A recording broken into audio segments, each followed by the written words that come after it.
The way certain media have been talking about Myles Lewis-Skelly is a little bit concerning. Like, some youngsters do that and or they're just cheeky. Myles Lewis-Skelly, oh, he's arrogant. He's bitten off more than he could chew. What do you actually think it is with the journalists? Do you think they are genuinely intentionally playing on the fact that the country is a little bit less favourable towards people of colour? Or do you think it's genuinely just so ingrained in their head that that is actually what they see? And they're like annoyed by Rashford going on holiday, but they're not that bothered about it when it's Mason Mount.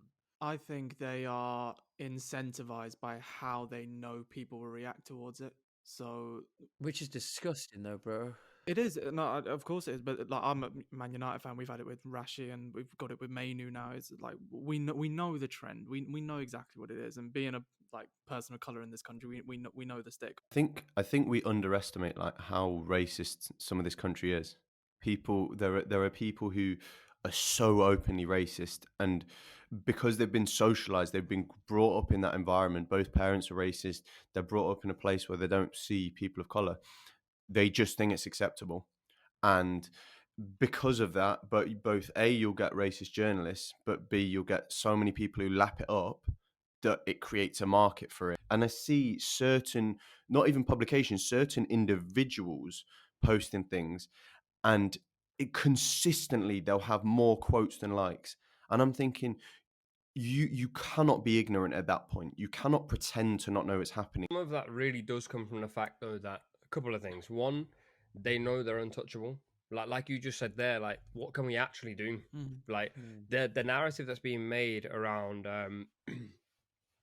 Arsenal's left back, who happens to be black, is very deliberate. Is very calculated. Is very. They're waiting for him to have a bad breakup with Yeah. a girl, and they will spread it like wildfire that we told you this was going to happen. And I agree with you. I think that there's a lot of racism in the country, but it's very different to America. In America, like if someone's racist, they're from a certain place, or they have a gun, or they shoot people of a certain background, or they openly will just say like, "I don't like people of color." In this country, what I've noticed, especially in the last 2 or 3 years, especially in this industry, the moment you get to a certain point in the industry, now your race becomes important.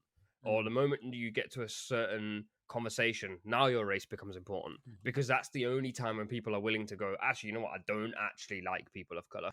That's where I think we're like in a really dangerous place, politically, generally as well, off topic. But for footballers, it's very dangerous because, like this, the moment he made that tackle on, I can't remember the Wolves player's name now. It's gone completely out of my head. But the Not. moment he made that tackle, honestly, the first thing I thought was, "Oh man, they're gonna kill him for this tomorrow." And that wasn't because I thought it was a red card. I still don't think it was a red card. It's because I thought he's a black guy Yeah. from London, and I was like,